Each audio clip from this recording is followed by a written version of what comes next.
before you buy a vehicle, definitely utaenda uangalie kwa mitandao, usikie reviews, vitu kama hizo, and then you make your choice. The safety and security aspect should be paramount. Watu wengi wakiangalia safety na security ya vehicles hawaipei kipaumbele. Many people just want to buy vehicles possibly because your gari ni cheap ama ni affordable to them. We have some very huge SUVs that are actually very unsafe. Extremely unsafe, and we have some very small cars that are very safe. But safety is key. Tumekuwa na a lot of accidents on this road, na sana unakuta ya kwamba challenges zinakuanga kwa safety measures ziko hapo to prevent loss of life. So this week on the Crimeshield Podcast, we went all the way to look for a car expert, a car reviewer from AutoConnect. Erick Wokabi was our guest at the Crimeshield Podcast. He gives us insights on the safety features of this vehicle, gives us insights of roles of you as a driver, and what is the responsibility of government, commensurate with the kind of incidences tunaona kwa hii barabara. Many people might not want to hear this. Yes. But let me tell you, if there are vehicles that are actually safe these days, are Subarus. Yes. Subaru ya Mambaru. Subaru eyesight is just something else. Boda riders, what are the measures that have to be put in place? Does the government do enough? What is my role as a person commensurate to the kind of risk that I put myself in driving in vehicles? Hit the subscribe button, tell a friend to tell a friend, and as always, keep it Crimeshield.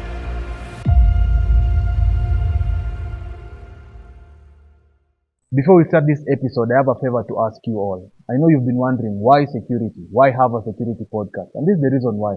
Security is in our every single day lives, and in the podcast, we try and make sure that we highlight these different facets of life to engage you and get your resolve on how we can be able to effectively, make security our day-to-day conversation. So I'm appealing to you guys. If you've ever watched our videos, if you've ever liked our shows, please subscribe because it enables us to get bigger people to come into the show. It enables us to grow. And at the end of the day, we end up giving ourselves a very secure environment, a very safe country. So safety starts with you, and it can also start by you subscribing. So keep it Crimeshield. Subscribe.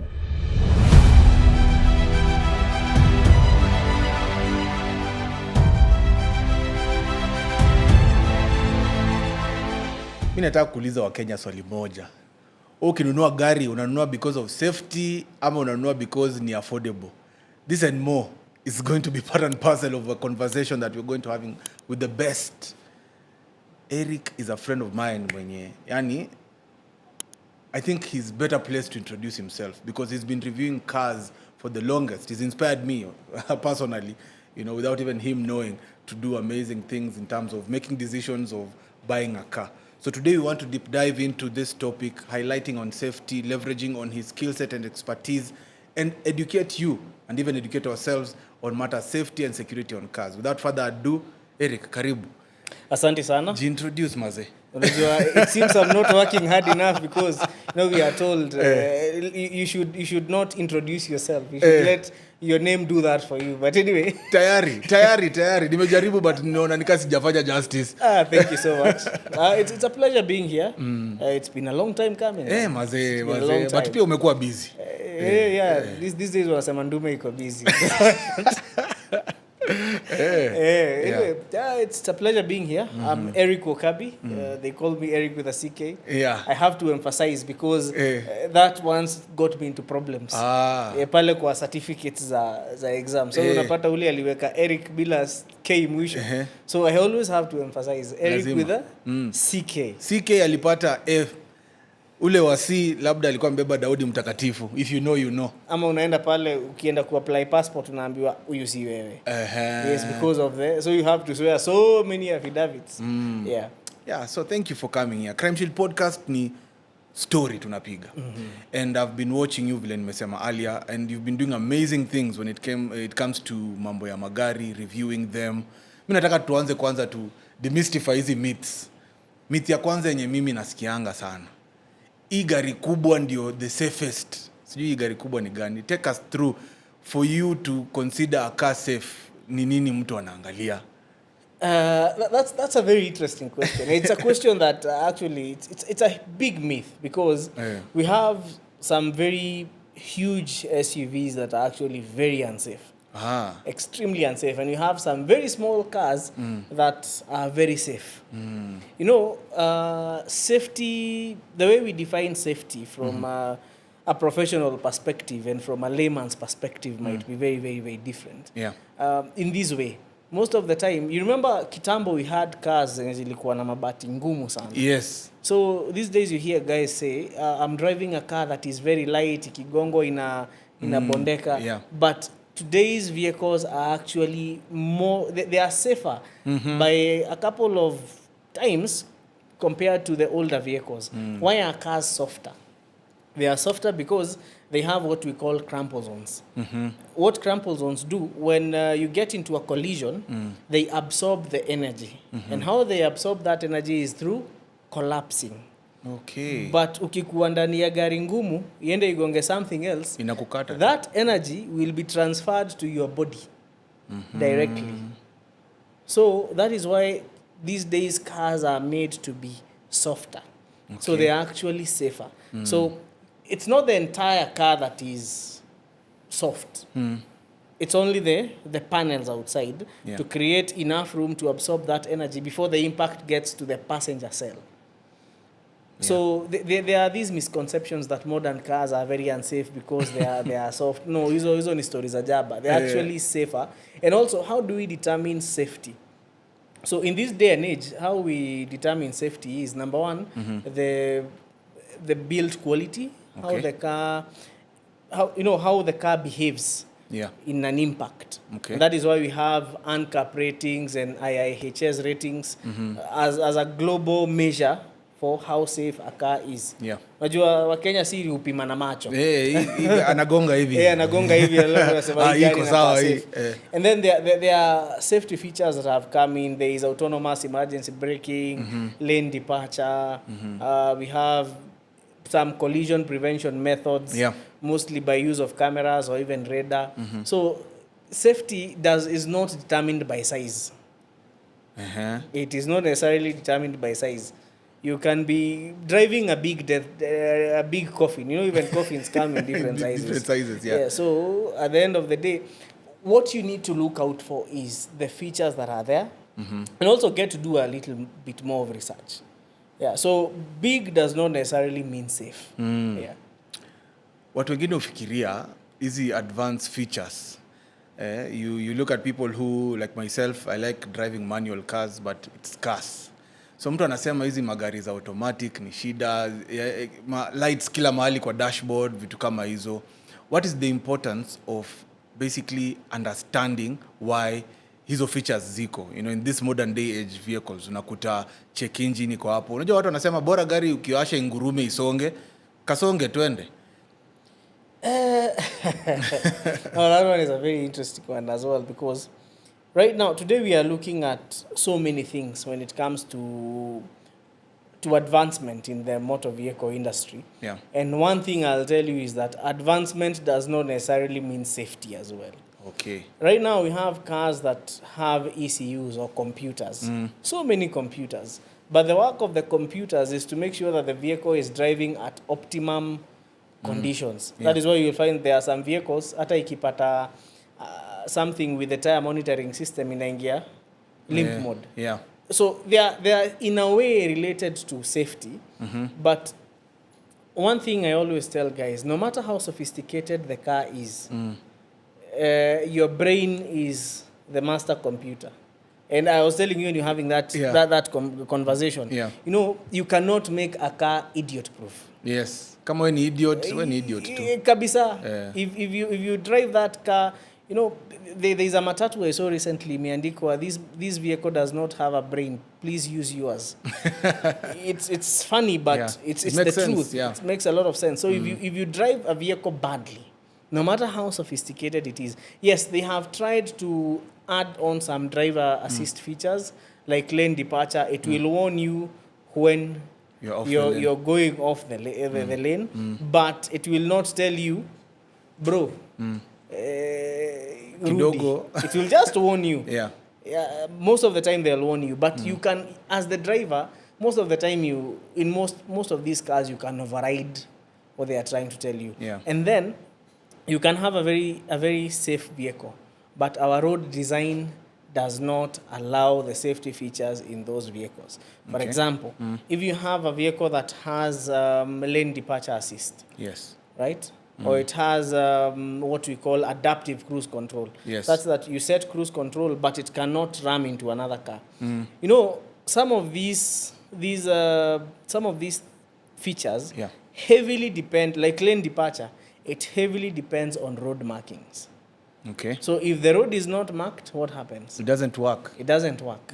So again, when you talk about safety of a car, we have to make sure that we have well-designed roads, sane drivers, and because Sana hapo kwa sane drivers. Sana hapo kwa sanity, because you can have a vehicle that is not very safe, but because you can be able to use your common sense, you can drive that car in a safe way. That is why you have defensive driving. Our friend Collins was saying that common sense is now rare. It is very rare. It is very rare, especially to Kenyan drivers.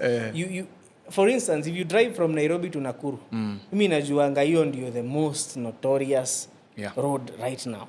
You see people do things, and you see, I can be having a very safe German vehicle. Yes. But the moment I overtake like an idiot and collide into a truck, what happens?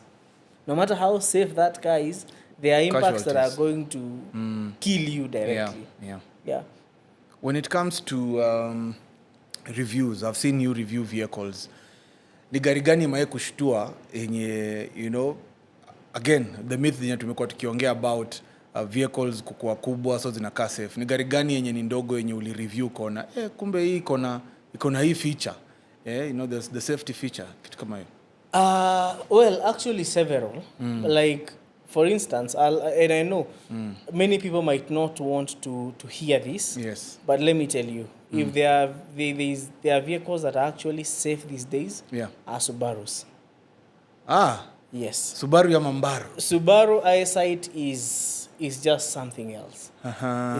It's very, and the moment you experience Subaru eyesight, you know, the thing about eyesight is most of these manufacturers actually benchmark their smart city driving technology from eyesight. Oh. Eyesight was just something that even pushed the sales of Subaru globally sana. Because eyesight is simply, okay, it's not in every Subaru, but most of the Subarus from I think 2014 they come with eyesight. You can always, most of the time it's an option, and that's why you see cars like the Subaru XV, they are quite safe. Foresters are actually very safe. And these days, you know, kitambo we didn't have so many cars. We only had German cars that had a 5-star safety rating. These days, even Mazdas are having 5-star safety ratings. Why? Because technology has been made. No, the world is a global village. Yes. And every manufacturer is trying to match up in terms of safety and affordability. But that does not mean, again, all of these vehicles, because even you see, we had that discussion. Most people think that Altos are unsafe. Wanazita ice cubes. Yes, wanazita ice cubes. Wanasema inafaa kuoshewa kwa sink. You know, Altos, and there is the car that I've driven that has really, you know, surprised me was one, a 2017 Alto, and some Suzuki called Suzuki Ignis. These cars, small as they are, they have safety ratings that you would actually get in some high-end vehicles. Wow. Also, the Nissan Note E12, these days they are coming with, again, you know, it's almost standard. Having lane departure, collision prevention. You know, as long as your car, hata Voxy by the way, siku hizi kona hizo vitu. As long as it has that set of cameras, pale juu, know that vehicle in terms of driver assist is, you know, it's very well capable. The problem is, as Kenyans, again, nimesema tunapima na macho. If you try to tell somebody that a Subaru is safe, nakwambia wewe umechizi. You know, before kitambo used to think that the only vehicles that are safe are Mercedes Benzes and Volvos. No. These days, even Japanese vehicles have really upped the game when it comes to safety. So there are surprises out there, and there are people who say that nikibebwa na Alto, but again, Altos are they are in two categories. I'll not want to mention which ones, but it's the reality of things. Yeah. There are altos that are actually imported from Japan. Those ones are very safe. Yeah. Na kuna zingine tunauziwa hapa that have a 0-star safety rating. And I think this has become a problem even with local dealers. Sasa wanajaribu. Kitambo they used to, especially guys who are selling commercial. Safety zero. Most of them safety zero. Stai kutaja majina. But do you know in 2024 there are dealers who are selling cars without airbags, without ABS. Nani zero mileage. Where? So again, we go back to where we're coming from. Just because a vehicle is small or is cheap doesn't mean that it is unsafe. Because again, we also have other vehicles, other European vehicles that are very unsafe, or that have had recalls because of safety issues, or they do not have a very good safety star rating, but because they have a certain badge, you think your gari iko sawa. But in real sense, you're driving in a coffin van. You've traveled a lot, Erick, and we've seen, and I'm sure you've witnessed, the era that we are in right now, where autonomous driving, unakuta mtu anaitisha cab, hiyo cab ikifika haina dere. The attacks za cyber, in your own opinion, how do you feel? Ikikuja Kenya, sijaona kama Kenya tumekuwa na autonomous driving, but we are preparing because that's the reality, and it's coming really soon. When we talk about autonomous driving and these vehicles that drive themselves, when you're looking at the cyber threats and attacks, how do you feel? How does it make you feel in terms of vulnerability, in the sense of being susceptible to being attacked by hackers, malicious hackers? One thing, if we have to discuss this on a Kenyan setting, then currently, even before we get to autonomous driving, we are having so many problems, even with these driver assist features. Why? Because we are a third world country trying to solve first world country problems. Autonomous driving is basically exciting to techies, but very unexciting to enthusiasts. Yes. But autonomous driving, again, you're subject to one thing. You know, an autonomous car mostly utilizes several things. Number one, road markings. That is how they are able to stay on their lane. Yes. So sisi bwana unaenda unapata 3 kilometers barabara ni marked, 5 si marked. So what happens? Haitajua mahali ya kukanyaga. Itakuwa confused na itasimama. The other thing, how in the countries where we have autonomous cars, how do we program autonomous cars to handle bumps?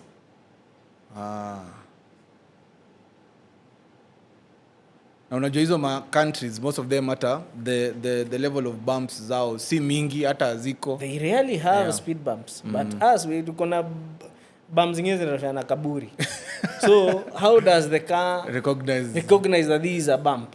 We have a long way to go, but yes, the threat of hacking is real, because again, as technology advances, so does hacking. Yeah. You know, but since autonomous driving has not even been perfected in developed countries, they are still trying. And I'll say trying because you have had issues with autonomous driving in the US and in other developed countries. So for that one, I'll say the threat is there. Actually, so you can imagine we have been having terrorist attacks in developed countries. So you can imagine you have, say, 1 autonomous car in every 3 that are driving on the road. Then one day you manage to get into their systems and discuss and then decide that these cars, we are going to use them to terrorize people. Shida kubwa. Because if somebody can hack into your phone, how can they not hack into your car? And for that car to be autonomous, it means it's getting information from a certain server. Kweli ama uongo? Kweli. Lazima ikuwe ina decode info from someone. Yeah. Now, from where it's coming from, there is transmission of data between the car and what is controlling the car, and maybe a server somewhere. So you see that is a weak link for hackers. Yeah. Wow. Umeangalia gari na ukaona some safety features are kind of like gimmicky. Imewekwa tu hapo lakini it doesn't really play a big role in terms of ensuring safety. There are so many gimmicks Yeah. with safety, especially with these modern cars. They'll give you parking sensors. Yeah. Right? Parking sensors will just beep when you're approaching. Lakini umeipackage kama wanasema ni kama hii kitu ama even we see with collision prevention. Yes, yeah. We have cars that have autonomous emergency braking. That is true. But do you know some of these features also pose risks? Assuming, and this has happened to us. So we are driving a Subaru Legacy. Yes. And eyesight is on. So somebody crosses the road. So how eyesight is programmed, once it detects a pedestrian, and the vehicle through the ECU realizes that is not braking and accelerate gari, what will happen? Itaanza kubrekia. So ikikubrekia haijafanya, it's not calibrated to understand that in Kenya there is something called tailgating. Even for you when you're driving and you come to a speed bump, the first thing you do, you look at, when you're about to brake, you have to look at your rear view mirror to see who is behind you. Yeah. Kuna gari utapata nyuma uone hii itasimama. So now with autonomous emergency braking, it will brake irrespective of what is behind you. So you might be trying to save a pedestrian crossing the road and end up in a very nasty accident. For, a car enthusiast like yourself, kuna kuangana very many safety features na umekuwa ukizireview. Gani ndio maiona iko more practical kabisa? Well, in terms of safety features, one thing I'll tell you is practical safety features are the ones not that will assist you while driving. Most of them are the ones that will keep you safe in case of impact. Okay. Let us look at things this way. You import a car. Yes. And this is why we normally ask guys, do you even do background checks on these cars? So you're importing a car from Japan, right? The vehicle maybe was involved in an accident and the airbags deployed. So what guys do, most of the time they'll just repair wawekele airbags, but they will not connect the SRS module that triggers the airbags. So you think you have a safe car, but the moment you will get into an accident, the airbags will not deploy. So what happens? Casualty 100%. Even if you have a Volvo na imefanyiwa ukarabati, these driver assist features can only take you so far. Yeah. They will warn you, sometimes they'll even brake, but assuming you're driving at 140, right? Yeah. A pedestrian crosses the road. Do you think eyesight will have enough time to brake usigonge huyo mtu? Utagonga. Ama you find a truck that has stalled in the middle of the road. Yeah. You bring a very valid point, and umeongea about watu kuimport. Kenya tumekuwa na a lot of auctioning going on. Watu wanaenda wananunua salvage, wanaenda wanaweka no skirt, nini, vitu kama hizo. Ni nini unaweza ambia wase wenye wako kwa wanataka kununua gari? Most people who want to buy cars, saa zingine unaangalia, as you said earlier, tulisema Wakenya si ni watu tunaangalia bei kwanza. Economy kidogo paka uangalie mfuko inafika wapi. So you find that mtu anataka gari yenye inakaa some kind of status. Ameenda kwa showroom, ameona yatoshi bei, anaamua kuelekea side ya salvage. Huyo mtu mwenye anaenda kwa side ya salvage, definitely it's what is happening. Ni vitu gani labda unaweza mueleza aangalie hata kama ameona gari ya salvage ndio iko available? One thing I'll tell guys, do not buy a vehicle that has had its structural integrity compromised. Structural integrity ni nini? Gari imeroll, roof imebondeka, wamekata roof, wameweka roof ingine. That is messing up with the structural integrity. Okay. Why? You have welded the roof in a manner that is not factory spec. If you look at cars and where they are welded, there is a very uniform weld, and mostly they use very advanced welding techniques. Lakini sasa wewe unataka uende uchomewe gari hapa na moto ya gas. And you expect it's going to maintain the same structural integrity. So what happens when that car, if it ever rolls again? And that is why if you've been watching the news lately, there was an accident that happened somewhere. Na hiyo gari ilikatika mara mbili. In a very uniform way. Ilichomelewa. So your gari, meaning the explanation is the vehicle was welded together. Unaleta rear car na chomelea. So what happens? Yes, you'll buy that car at a very good deal. But at the end of the day, when that car gets into an impact, you're as good as done. So salvage cars, you can buy salvage cars. But try to look for vehicles that have not had structural damage. And by structural damage, I mean the whole, okay, again, this will depend on which car you're buying. Because you see, if you have a vehicle that has a body on frame design, body on frame ni ile iko na chassis, alafu inawekelewa body juu. This will be mostly SUVs. Because iko na that design. For those ones, it's very easy to repair them. Sababu unaweza chukua body ingine uwekelee juu. And you will retain the same structural integrity. Higher. Hizi gari zingine ndizo tunaitanga monocoque chassis. Like the vehicle does not have an actual chassis. Ni tu imekunjwa chuma, then it's gari ni frame yenyewe. So those ones, once you mess with that, there are some things that cannot be repaired. They'll never go back to the original form. Gari zingine mbaya sana ni gari za kuchomeka.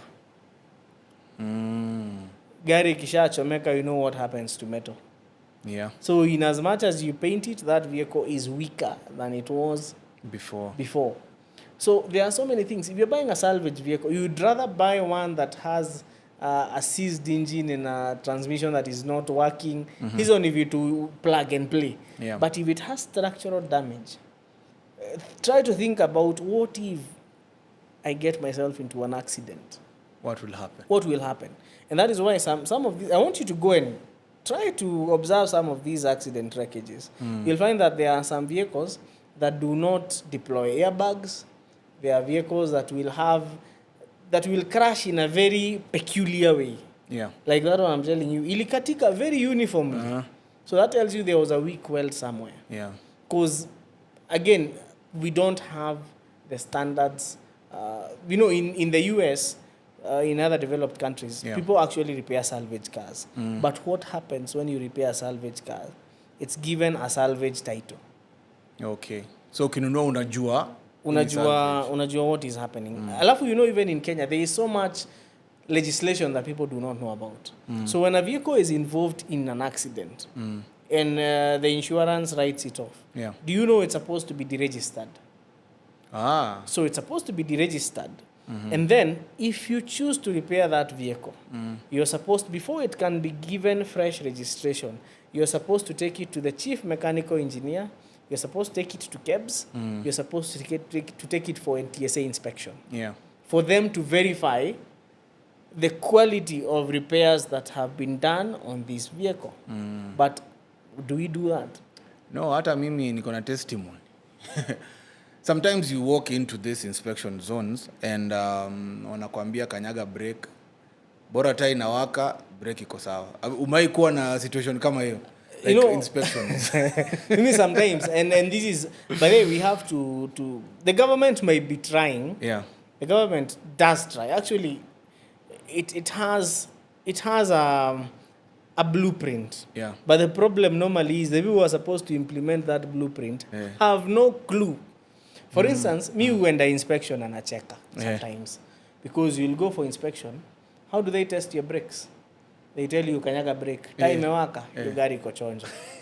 But if I was to go na nikue sijafunga brake pad 3, iko na moja tu ndio inashikilia, bado taa itawaka. Si bado taa itawaka. As long as the circuit is complete, si taa itawaka. But does that mean I have good brakes? The other thing, mata. Unaendanga unaambiwa washa indicator, washa nini, washa headlights. But and there's something that the Transport CS has been talking about lately, and that is driver fatigue. Do you know driver fatigue is not only caused by driving like driving for long hours. Yeah. You can drive for 50 kilometers and you will be more tired than a person who has driven for 100 kilometers based on these factors. Yeah. I don't know if you've ever driven gari kona mataa mbaya usiku kukinyesha. You get very tired. Yeah. Because you're constantly straining. Yeah. So bad headlights, they might not, yes, they have the potential to cause accidents, but they contribute highly to driver fatigue. But when you go for inspection, they tell you, washa taa. These guys don't have standards for light intensity. Your gari inafa, how bright is the headlights supposed to be.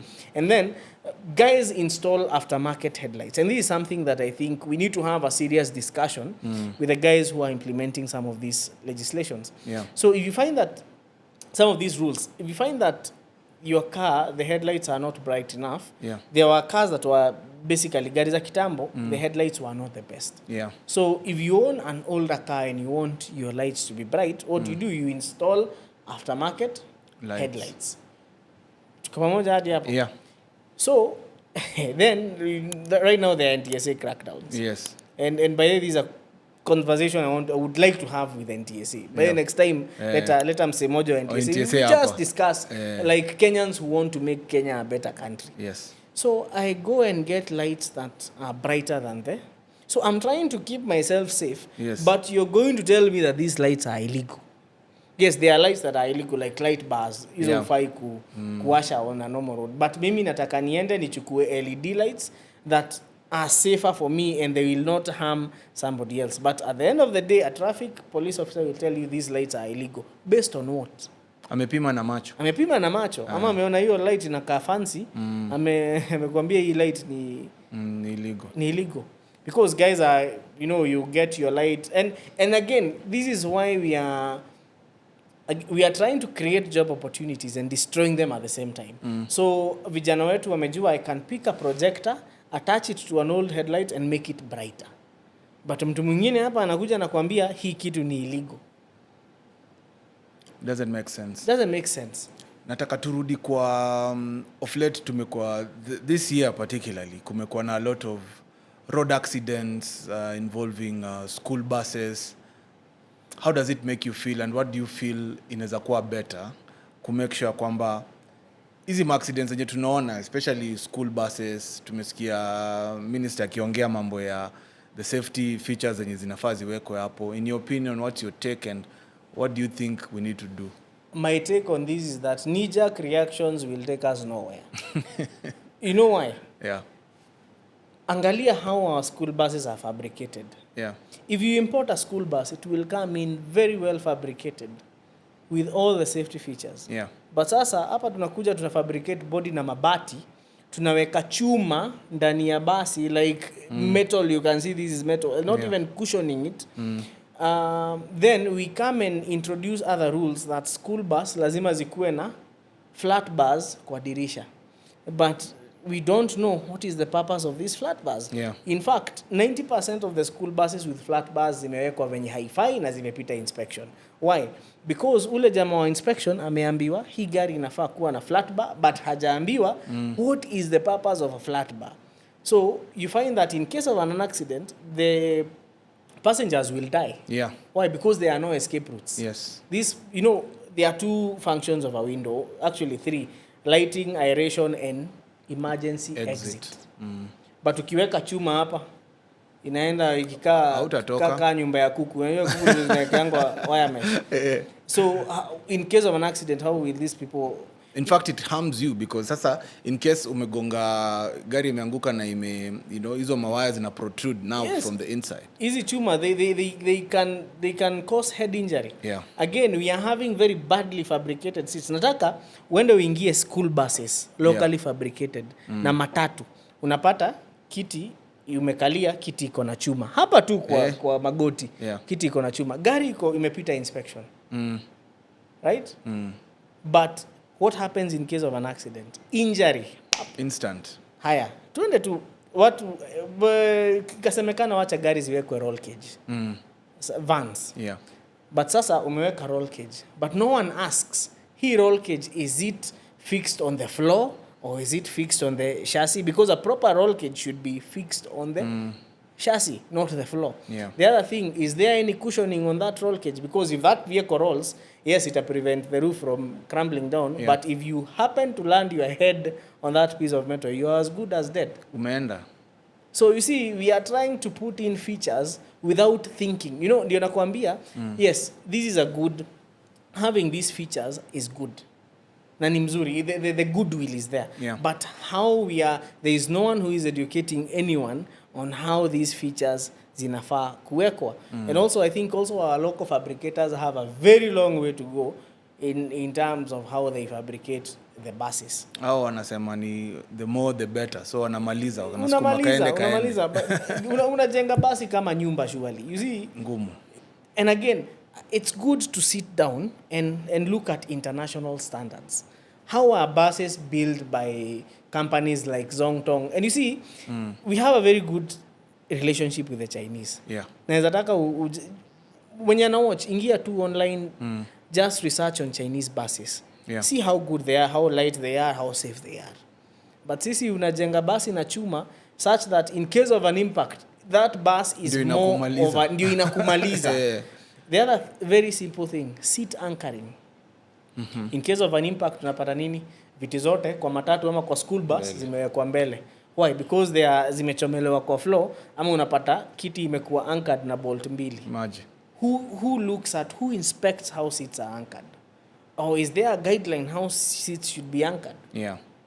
Has it been communicated to the inspectors? Sababu mimi naweza kuwa nimepass legislation iseme gari ikuwe na roll cage na ikuwe na flat bars kwa dirisha.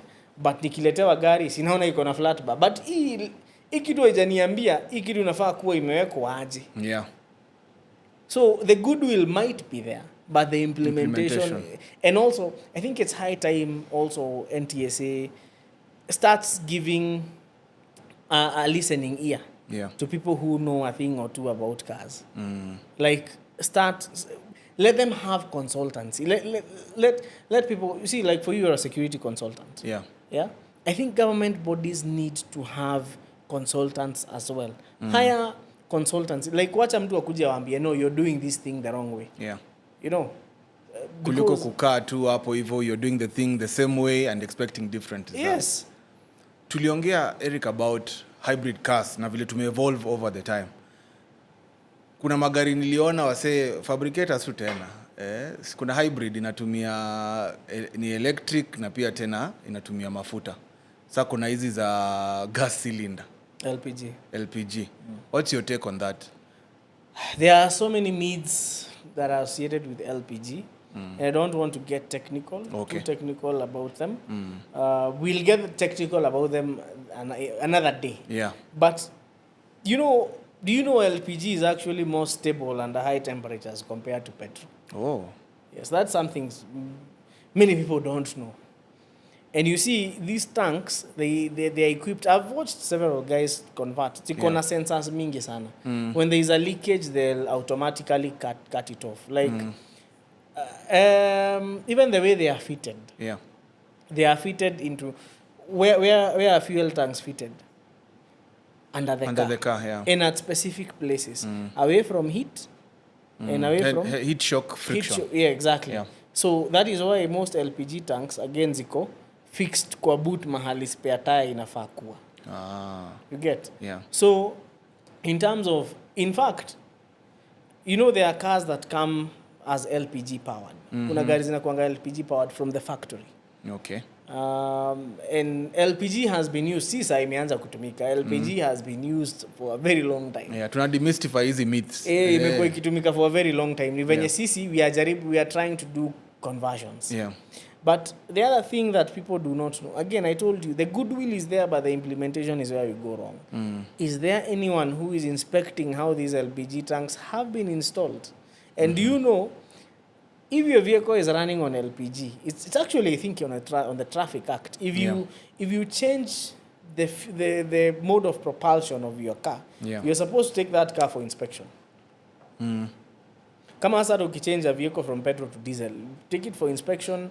You need to have that change on the logbook. And do you know, hata insurance iko na right ya kukuruka in terms of a claim, kama you have altered with the fuel and any of that. So you need to notify your insurance as well. And I think, yes, the goodwill is there because LPG is trying to help, especially cab guys, try and save on their fueling, the amount of money they spend on fueling. But who is here or who is there to standardize and to look at hii tank imewekwa aje, how are the valves, how are mtu unaenda hata mimi nikiweza kaya gari LPG kwangu hakuna mtu atakuja kuangalia. So oversight is lacking. And again, even if we try to bring forth oversight, expertise, unapelekea msee aka inspect LPG, msee hajaiona LPG, anaiona for the first time. How are they supposed to nini, how are they supposed to, kama sasa electric cars, umepeleka gari electric inspection, umepeleka inspector pale amekuwa akiinspect magari kutoka 1975, unaanza kuambia kuhusu hii gari ikiwa kwa jam ama hii gari haikujangi na spare tire. Do you know how hard it is to convince a Kenyan cop that cars are not coming with spare tires? Kumwambia ati gari iko na run flat, yeye ana believe gari kukosa spare tire ni offense. But you see, this fellow has been on the road, yeye amejua, ameonyeshwa qualifications za gari kuwa roadworthy na gari ya carburetor. You see, ni electric ni electric. So there is a lot of capacity building that needs to be done. Talking of capacity building and education of the general public, nataka kukuleta sasa kwa manduthi kidogo tu. Kenyatta kuna wing mzima ya injuries ya watu wa boda. Say a word to them. Hata saki ku preempt. The boda menace is actually quite it's a disaster, but it should be named as a national disaster.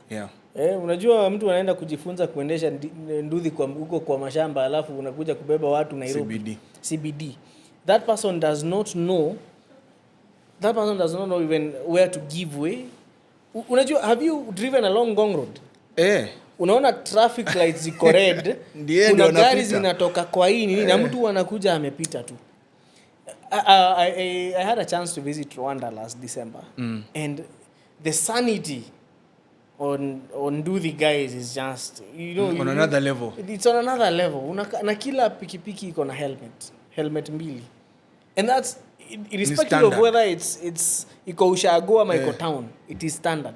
Why? Because these people, they, us Kenyans are defiant by nature. So umeambiwa wewe in fact wewe ndio as the passenger ni wewe wanaitanga pillion kwa pikipiki. You all put on a helmet. Wanasema how hygienic is it? Wewe achana nayo. Alafu mkigongo na gari wewe ndio kichwa yako itapasuka. Sababu mtu anduthi enda kwa in control.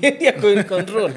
At the end of, I think we watu anduthi, I don't know where to start, but I think one, the government, it has to use a lot of energy to bring sanity to these, and I really value that, the fact that we have been able to have very, very, very assertive leaders in the past, like Akina Mishuki. I believe if Mishuki was alive today, he would, if that man was able to bring back sanity in the matatu industry, which has, again, tumerudi kwa insanity. I think boda people, we just need a leader who is very assertive and a leader who is ready to listen, because I think it's also important, we need to listen to these boda guys. We need to know, why do they do these things? We need to have a different approach.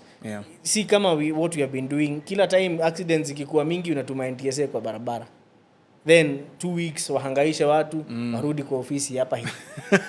Si ndio? Then accidents until the next time we have a huge accident, tena unaita magari inspection. You see, Albert Einstein defined insanity as doing the same thing the same way and expecting different results. You see, that is where we are. But, so I think we need to have, even with matatus and borders, we need to have a different approach. We need, first of all, to understand why these guys do things the way they do. Because, manze, the guys are just a peculiar lot. You'll see somebody do something and you'll be left, utashanga. But again, we cannot scrap out the fact that borders actually make the economy go round. Like, ukiwa unataka delivery, if you are to ask for something here, utataka your delivery ikipewa cab utaka 2 hours. Ikipewa msewa bike chap. So we need them. At the end of the day, we need them. So the best way is not to actually bully them into following rules. The best way is capacity building. It might not take a day. And this is something, again, our CS needs to understand. What he's trying to do, and that is why things are not working. It will not take a day. It will not take 1 year. It can even take 4 or 5. This is not something that you do in a day. You need to have a plan, an action plan. Kama hasa school bus zimekuwa na accidents, sasa naona kuna action plan ya school buses. The timeline was so short that nobody even would think about the repercussions of these things that they have recommended. ChatGPT. Maneno ya ChatGPT bwana. You see, when you're giving recommendations, that's why sometimes, and I think we as Kenyans take these things wrongly. There is a reason why before a strategy is laid, you take guys for a retreat. Waende wakae mahali kwanza wasumbuliwi, hawana pressure. Waseme in case to weke hii sheria hivi, what are the ripple effects of this? In case tuseme school bus ziwekwe 65 kilometers per hour, assuming what will be the ripple effects of this? Nilisikia hata timings, Eric. By 6 sijui if I go na move. Actually, those timings have been there from time immemorial. School buses inafaa cooperate from 6 to 6. But I want you to picture this. Nobody has ever thought of assuming there is a school that is in somewhere in Nyakimincha in Kisii na wanaenda drama festivals Mombasa. Nataka kuniambia wazee wanaenda siku 3. Watalala kwa basi. Good question. So instead of trying to, and again, basi kwenda mchana ndio itapunguza ajali. Ni school bus gapi zimepata ajali zimepata usiku? Hakuna. Majority ni mchana. So we are not trying to get to the root cause of the problem. Ni painkiller. Hii story unajua tunaweza piga, tunaweza ipiga kabisa. So basically to wrap things up, through your experience ukireview magari na vitu kama hizo, would you say that it is okay? Like kama mimi, I was inspired to get mine after, watching you, review different vehicles. Well, is it advisable for people to get info from credible sources like yourself, people who review cars, before they make the decision to actually buy a car or a bike for that matter? One thing I'll say, it's always good to do your due diligence. And these days, internet is very affordable. Before you buy something, can you do some research about it? But then there are limits with this research. Remember, I told you, we are a third world country trying to solve first world country problems. So you're buying a car and buying it based on the reviews Zamaju. And we very different conditions. Them they are at Euro 6 as we are not even at Euro 4. We are trying to be at Euro 4. So do you need also to think on that line. Okay, the guys in Maju, like now the Probox is not sold in Europe. Right? Actually, most vehicles that are being sold 0 mileage in Kenya, very few are sold in Europe.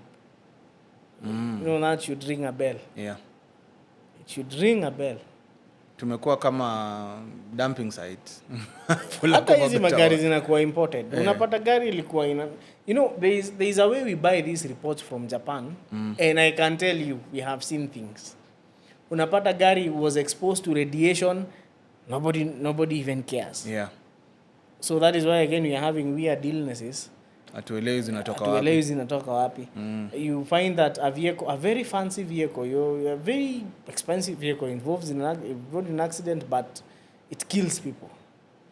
Why? Again, maybe it was involved in an accident before. It has been so bad that there is one time you are buying. This is the funny thing, and let me tell you why I think NTSA also needs to pull up their socks. We were doing what we call a pre-purchase inspection for one of the legislators. A very, very, very good vehicle. Siwezi mtaja hapa, but I'm sure he got the report. We were with him. Yeah. So on trying to buy reports from Australia, we found that vehicle, when you are inspecting it, we found some very odd things about that vehicle. You find there are some charred things, uko chini. Yeah. So we bought a report from Australia.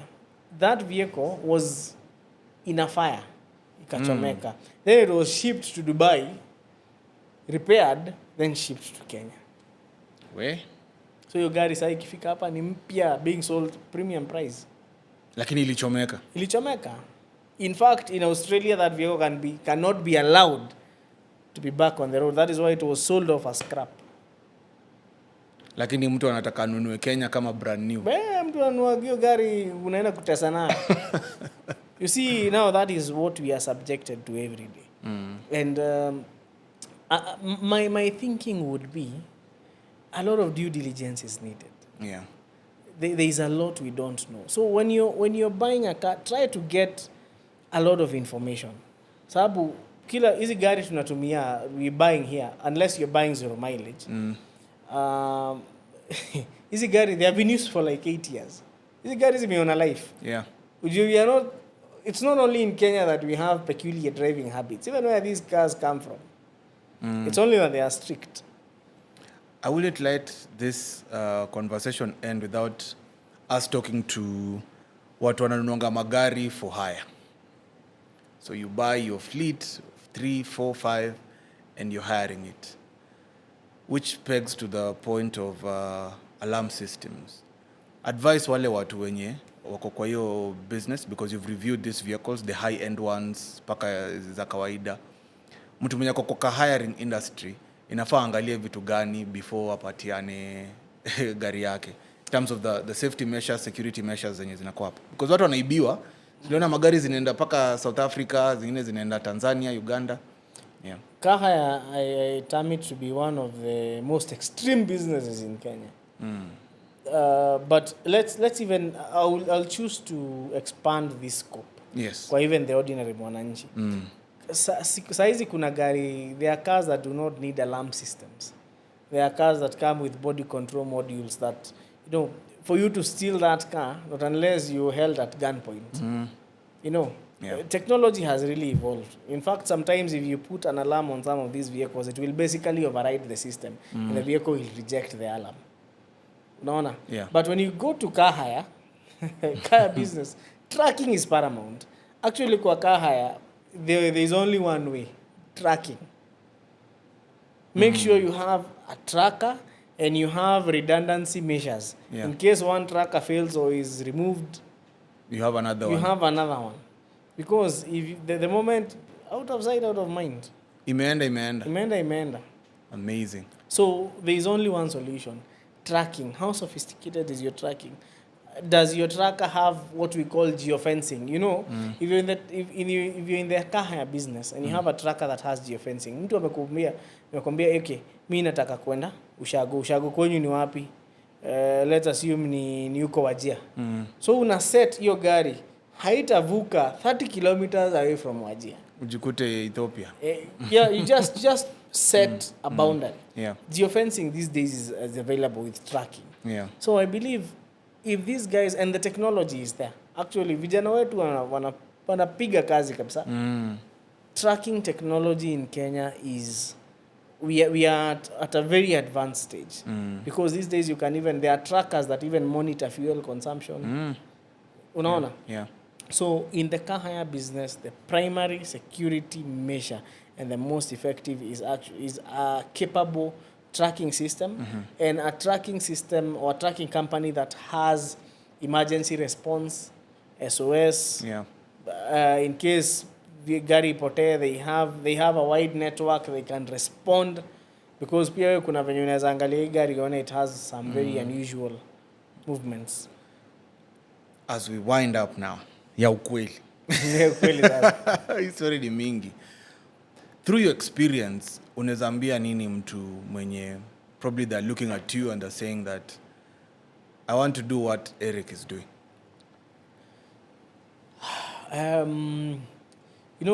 There's a very big difference of wanting to do something and being motivated to do something. These are two very different things. Yeah. And especially guys who are at a young age. Yeah. Mtu anataka kufanya kitu because ya hype. It's a face. Let me tell you, being young is, you want to do so many things. Some of them unataka kufanya juu unafanya. The question should be, unataka kufanya juu Wokabi anafanya ama unataka kufanya juu unataka kufanya. Ni peer pressure ama ni ama you're passionate about it. Because content, I know you can attest to this, it's not an easy journey. It's not. It is not easy. It is not easy. So number one, and you will get so many frustrations, but I always tell guys, if you want to do this, make sure that you cannot, unaweza kuwa huan anything from it na unaamka kesho na unaenda kuifanya without feeling heavy.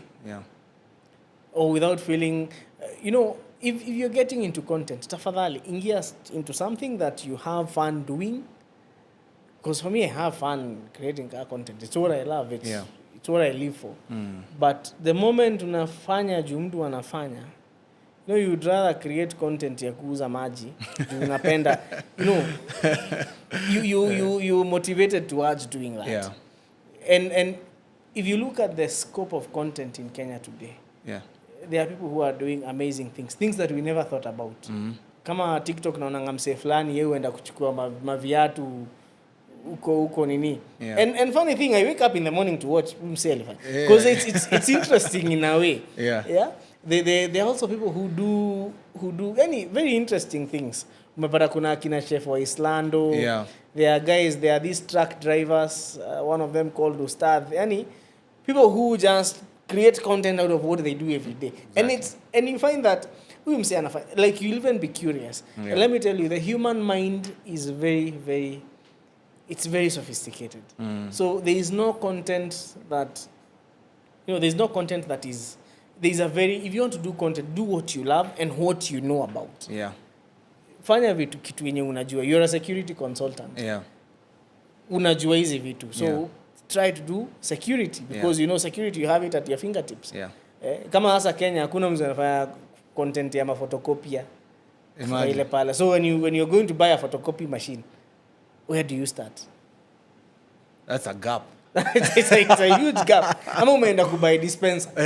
Then unajua expert wa dispensers. Hakuna. The same way hakuna podcast ingine ya security kasi. Exactly. You see, such things.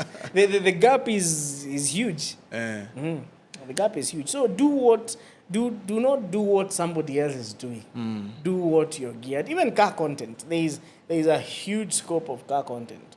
Kuna wase who review luxury cars. That is a kawaida. There are people who do engines, who do gearboxes, who do tires. It's as long as you're motivated, do it. That's it. Crimeshield Podcast. Hapa tu the only place you'll be able to find such kind of content. So stay motivated. At Crimeshield, kama kawaida, it's always passion and purpose. Thank you so much, Erick, for creating your time. I know you have a very tight schedule, but you've spared your time to come here. We don't take it for granted. And to all our fans out there, if you haven't subscribed yet, kai story ja kumotivate kusubscribe, wewe unatu waste. Subscribe sahi. This is the thing that, I tell guys that if at all you love security, and it's in our day-to-day ability, unaona iko kwa magari, iko kwa everything. So you need to understand that safety and security starts with you and I. And you subscribing will enable us even to have more credible people like Erick here kukuja kwa show yetu. So till next time, keep it Crimeshield.